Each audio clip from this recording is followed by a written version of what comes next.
This time, let's talk about the mathematical model for Newton's law of cooling. This is actually just the second part because we already had the Newton's law for warming. We already have the formula for that together with its preparation or illustration.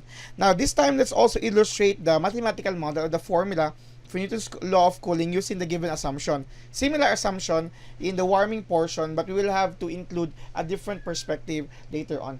We have here the assumption, the rate at which the temperature identified as dt over dt, the capital letter T is temperature and the small letter t is time, is proportional, proportional to the difference between the temperature of the body, T, and the temperature of the surrounding medium, the ambient temperature, T sub m. Okay, this is the assumption for the Newton's law of cooling. So we're going to have a formula for that or equation. It's actually the dt over dt is equal to a certain k times t minus t sub m. K is also known as the constant of proportionality. It is actually specific to a specific situation and similar to that same situation all throughout. However, this is actually similar to the Newton's law of warming because we consider this the same value. This time we are thinking that the temperature, when we talk about cooling, with a certain temperature for a body, it will decrease in its nature because we are trying to cool a certain hot object or a warm object. That would mean our K here must be differently written because if we're going to think about K as it is, it's similar to warming that the temperature of the body is expected to rise. For this to be true, we're going to change the K. Instead of K, we'll be having negative K. This illustration allows us to understand that this Newton's law of cooling introduces a certain constant of proportionality in negative nature so that whatever items we're going to plug in later on in the derivation or our formula, the expected value for our T, for our object, would actually cool down. So we'll have to illustrate it later as well, specifically on the final form. But let's try to have negative K this time. Now, what will be our task here is to find the formula that would stand for T alone. Not just this T, because this is the temperature of the body at probably a specific point of time. It could also stand for the initial temperature. So what we need to do here is, I'm going to rewrite this here, dt. Again, we are using negative K and T minus T sub m. What we need to do here is to separate the variables, meaning this T's would be present here and this one should be on the other side.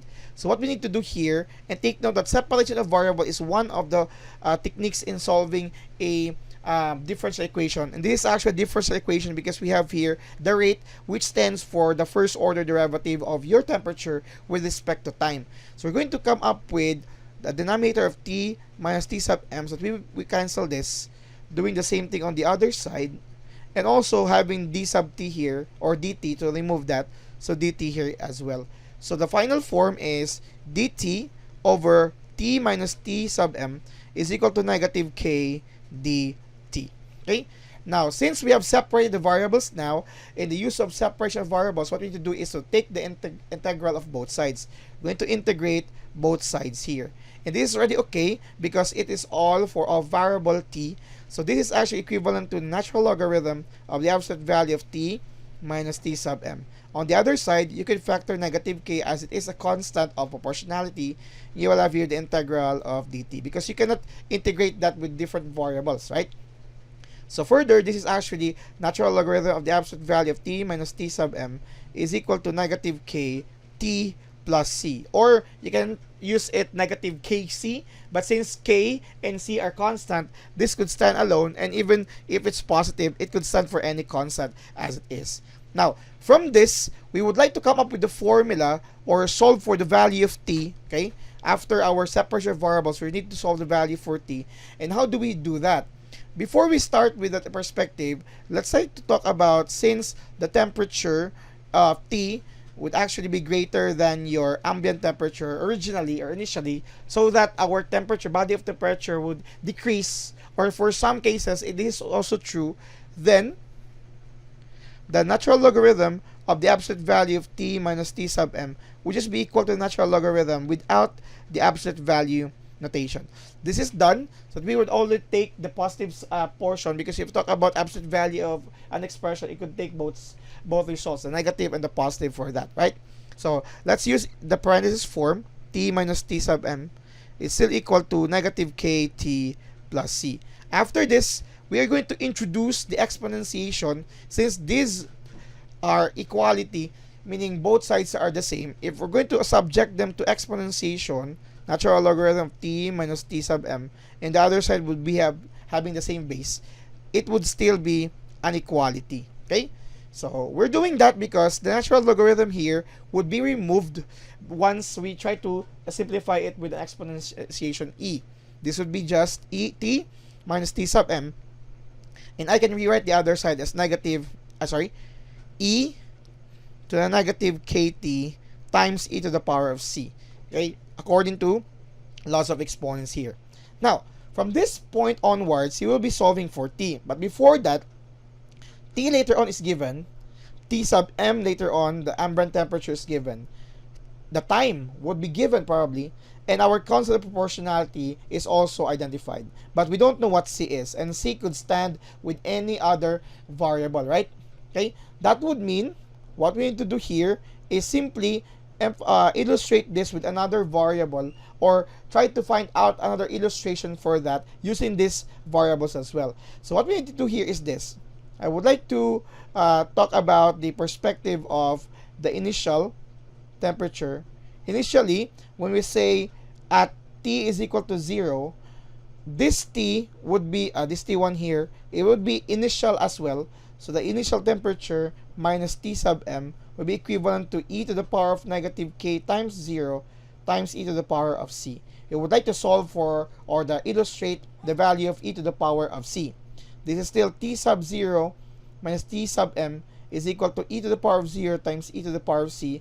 That's equal to 1. So you have t sub 0 minus t sub m is equal to e to the power of c. Now this is actually illustrated by these two variables, the initial minus the ambient temperature, and the initial will be given later on.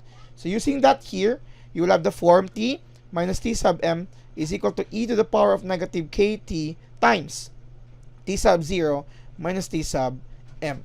Again, our goal is to only solve for t, so we can rewrite in this manner. First, let's rearrange the other side, minus t sub m, e to the power of negative kt, and then adding both sides by t sub m. T is equal to t sub m plus the positive now. You have t sub 0 minus t sub m, e to the power of negative kt. This is the mathematical model, or the formula for the Newton's law of cooling. Okay, so we have here the same perspective of our k, or a constant proportionality, as what we introduced earlier. It's negative k, and this is only the difference as well when we compare this formula, or the mathematical model for the warming, because we are expecting here the temperature will actually decrease as an object is being cooled together with the ambient temperature. So if we're going to have some examples later on, okay, with finding the temperature of an object at a certain time as it cools down, we'll be using this formula. And again, this formula was derived using this assumption in the process of separation of variables. That's why it's an example of applications of differential equation. We will have two examples later on which would use this formula. In those two examples, we may no longer see any processes that involve differential equation, but since the formula is derived using separation of variables, one of the steps is solving differential equations, so this is still part of the applications for differential equations. We will have two examples later on, so please stay tuned for them. Thank you very much for watching.